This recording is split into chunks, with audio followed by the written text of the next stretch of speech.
चलिए शुरुआत करते हैं। एरे के एक लेवल अप जाने की कोशिश करते हैं और इस टॉपिक का नाम है नेस्टेड एरे। कई लोग इसे मल्टी डायमेंशन एरे भी कहते हैं, बट ये मल्टी डायमेंशन एरे से थोड़ा सा डिफरेंट है। वो इसकी नेक्स्ट वाली जो प्रेजेंटेशन होगी, नेक्स्ट वाली जो ट्रेनिंग होगी इसी ट्यूटोरियल के अंदर, उसमें आपको क्लियर होगा। बट इस वाली ट्रेनिंग में अभी आपको ऐसे लगेगा कि दोनों एक ही चीज है, but actually they are different, right. तो नेस्टेड एरे की शुरुआत करते हैं। और अगेन आपको पता है कि मेरी शुरुआत होती है क्वेश्चन के साथ। तो फिर से आपसे मेरा क्वेश्चन कि अगर मैंने लिखा इंट ए, तो इसका मतलब क्या? इसका मतलब है कि ए एक वेरिएबल है जो इंटीजर टाइप की वैल्यू स्टोर करेगा, अभी कर नहीं रहा। नेक्स्ट स्टेटमेंट में मैंने लिखा int square bracket A R. इस स्टेटमेंट का मतलब है क्या है? बताइए, सही से बताओ यार, डेफिनेशन प्रॉपर बताओ। अच्छा ठीक है, चलिए मैं हेल्प कर देता हूं। इस डेफिनेशन का मतलब हमने पढ़ा था A R is a reference variable. अब बताओ रेफरेंस वेरिएबल कौन से थे? ऐसे वेरिएबल जो हीप मेमोरी में किसी ऑब्जेक्ट को रेफर करे उन्हें कहते हैं रेफरेंस वेरिएबल। तो देखते हैं, A R is a reference variable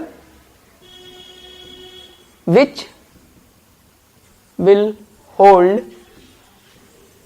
what? int array. AR is a reference variable which will hold int array. अभी होल्ड कर तो नहीं रहा, करेगा, अभी कर नहीं रहा। तो अभी तो क्या हुआ होगा, ये मेमोरी हमारी स्टैक मेमोरी, ये हीप मेमोरी। तो स्टैक मेमोरी में अभी तो एक A बना होगा पहली लाइन से और एक AR बना होगा सेकंड लाइन से। ये इंटीजर वैल्यू स्टोर करेगा, ये इंटीजर एरे स्टोर कर सकता है। अब मैंने नेक्स्ट लाइन में लिख दिया int square bracket ARR। What is the meaning of this statement? ARR is a reference variable which will hold an array and at each position of this array will be an integer array. I repeat, ARR is a reference variable which will hold an array. At each position of this array will be an integer array. ये पहली definition हुई। अगर मैं इसे भी break कर दूं तो दूसरी डेफिनेशन इसकी बनेगी, क्या बनेगी? ARR is a reference variable which will hold an array. At each position of this array will be another array and at each position of this array will be integer value, right? तो ये इसकी definition हुई। इससे एक variable बन गया ARR जो एक ऐसा एरे होल्ड करेगा जिसकी हर एक पोजीशन पर एक इंटीजर एरे होगा। क्लियर? अब देखते हैं वैल्यू कैसे स्टोर करेंगे। ए में अगर वैल्यू स्टोर करनी है तो मैं लिखूंगा A = 5। AR में अगर वैल्यू स्टोर करनी है तो मैंने लिखा AR = 7। SOP AR। अब बताइए क्या प्रिंट करेगा? बहुत समझदार हैं आप, आपको पता है कि ये कंपाइलेशन एरर देगा। क्यों देगा? क्योंकि क्या AR का टाइप इंटीजर है? नहीं है, वो तो इंटीजर एरे लेने के लिए बना है, इंटीजर लेने के लिए नहीं बना। ये ऑलरेडी हम पिछली वाली ट्रेनिंग में कवर कर चुके हैं। तो ये नहीं, ये तो रही हमारी कंपाइलेशन एरर, क्योंकि AR इंटीजर स्टोर नहीं कर सकता, इंटीजर एरे स्टोर कर सकता है। तो हम इन दोनों लाइनों को कमेंट कर देते हैं। कमेंट का मतलब है अब ये लाइन कंपाइल नहीं होगी। आगे बढ़ते हैं। फिर AR में क्या स्टोर किया जा सकता है? Integer array. तो हमने एक इंटीजर एरे बनाया, न्यू इंट, और साइज दे दिया 4। इस स्टेटमेंट से क्या होता है? इस स्टेटमेंट से हीप मेमोरी के अंदर एक एरे बनेगा इस तरीके से। कितने साइज का?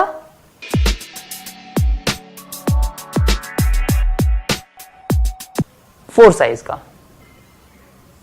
1 2 3 एंड 4। पहले लोकेशन का इंडेक्स 0, इसका 1 2 एंड 3, और इस पूरे एरे का एक common bit pattern 1 0 0 1। Default value 0 0 क्योंकि इंटीजर एरे है। इस स्टेटमेंट से इतना काम हो गया हमारा। अब हमने इसे स्टोर करा दिया AR में, क्योंकि AR इंटीजर एरे लेने के लिए ही बना है, तो इसका मतलब इंटीजर एरे को इसमें स्टोर कराया जा सकता है। इससे क्या हुआ? ये एरे असाइन हो गया AR को। जब मैं कहता हूं AR को असाइन हो गया, तो इसका मतलब ये नहीं है कि एरे उठ करके आया उसमें चला गया, इसका सिर्फ बिट पैटर्न जाकर के इसमें स्टोर होता है। यानी इसमें गया 1 0 0 1। ये इसे रेफर कर रहा है, राइट। चलिए, हमने A को भी वैल्यू असाइन कर दी, इसे भी असाइन कर दी। अब देखते हैं इसमें किस तरह की वैल्यू जाएगी। ये एक ऐसा एरे स्टोर करेगा जिसकी हर एक पोजीशन पर इंटीजर एरे होना चाहिए। तो कैसे क्रिएट करेंगे इसे, मैं यहां पर बता देता हूं आपको। मैंने लिखा ARR equal to new int 3 2। इस स्टेटमेंट से क्या होगा? न्यू इंट 3 2 एक एरे बनेगा हीप मेमोरी में। कितने साइज का? 3 साइज का। 1 2 एंड 3। इंडेक्स पोजीशन 0 1 2 क्योंकि साइज से एक कम तक जाती है और 0 से स्टार्ट होती है। इसका बिट पैटर्न 1 1 0 1। किसे असाइन हो गया? ARR को असाइन हो गया, तो ARR में चला गया 1 1 0 1। अब ये एक एरे क्रिएट हो गया 3 साइज का, जिसके हर एक पोजीशन पर एक एरे होगा। कितने साइज का? 2 साइज का। तो इसके एक एरे बनेगा 2 साइज का, और ये वाला एरे होगा हमारा इंटीजर एरे। यानी जो इंटीजर वैल्यू स्टोर होगी वो यहां पर होगी। इसकी लोकेशन पे इंटीजर स्टोर नहीं होगा, क्योंकि ये किस लिए बना है? ये तो हर एक पोजीशन पर एक इंटीजर एरे लेने के लिए बना है, इंटीजर लेने के लिए नहीं बना।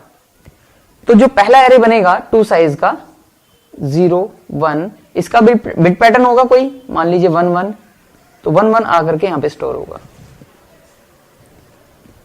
एक दूसरा एरे बनेगा 2 साइज का, इसकी इंडेक्स पोजीशन 0 1, इसका भी कुछ बिट पैटर्न मान लीजिए 111 है, 111 आकर के यहां पे स्टोर हो गया।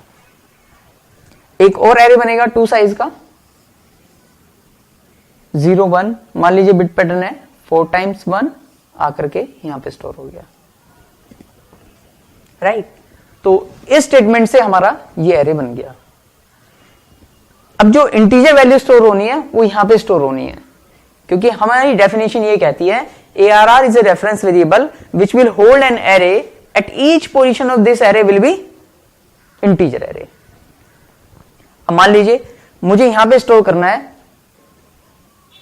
7, तो बताइए क्या लिखूं मैं लिखूंगा ARR की 1 पोजीशन पे जो एरे है उसकी 0th पोजीशन पे 7 चला जाए।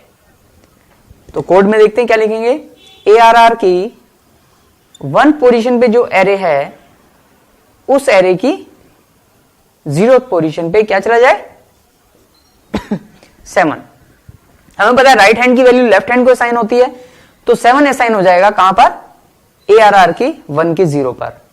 तो ARR की 1 पोजीशन पे जो एरे स्टोर है उसकी 0th पोजीशन पे कितना चला गया? 7। मान लीजिए मुझे यहां पे स्टोर करना है 9। अब बताइए क्या लिखूं। ARR की 2 पोजीशन पे जो एरे है उसकी 1 पोजीशन पे 9 स्टोर कराना है, तो मैं लिखूंगा ARR की 2 पोजीशन पे जो एरे है उसकी 1 पोजीशन पर 9 चला जाए। मान लीजिए मुझे यहां पे स्टोर कराना है कोई वैल्यू और वो वैल्यू मैं यूजर से लूंगा, तो बताइए क्या लिखूं? मैं लिखूंगा क्या? ARR की 1 पर क्या स्टोर हो? Input dot next int. Input dot next int का मतलब आपको पता है क्योंकि पिछले ट्रेनिंग्स में आप सीख चुके हैं।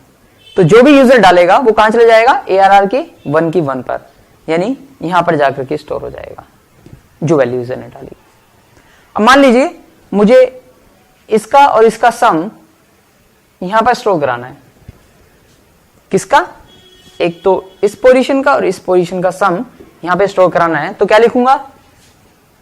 ARR की 0 पोजीशन पे जो एरे है उसकी 1 पोजीशन पर क्या स्टोर हो जाए? ARR की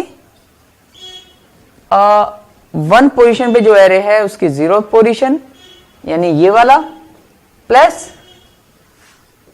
ARR की कौन सी? ARR की 2 का 1। तो 1 0 पर क्या है हमारा?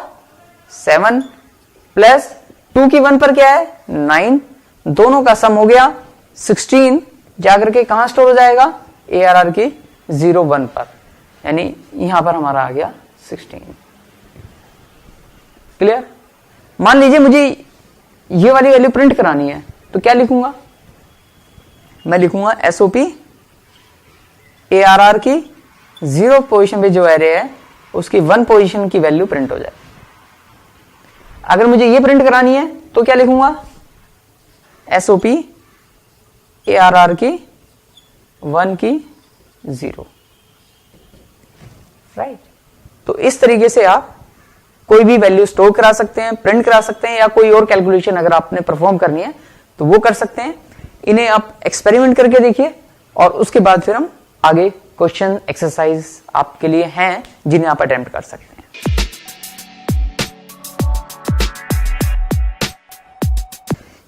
एरे की एक प्रॉपर्टी होती है लेंथ। क्या होती है?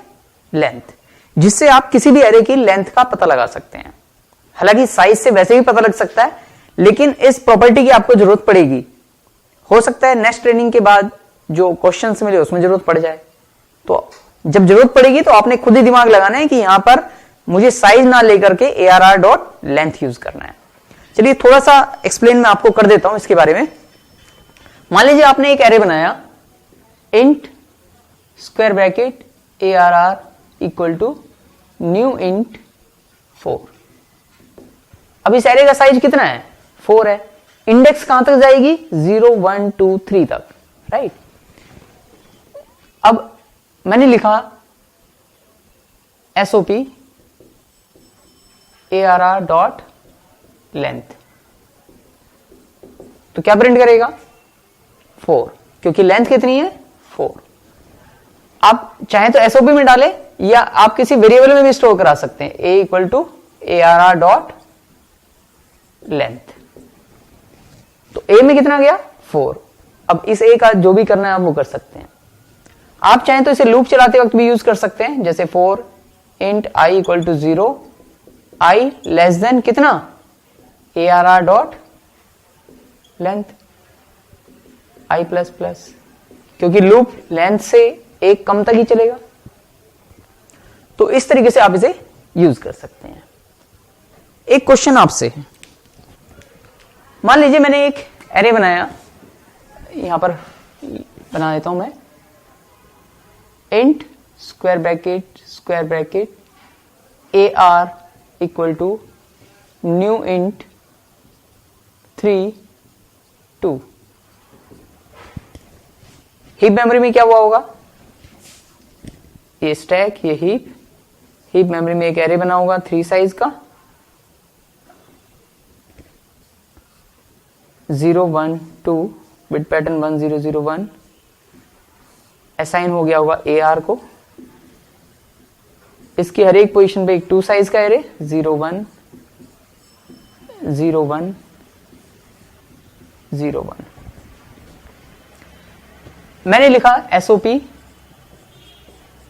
AR डॉट लेंथ, क्या प्रिंट करेगा बताइए?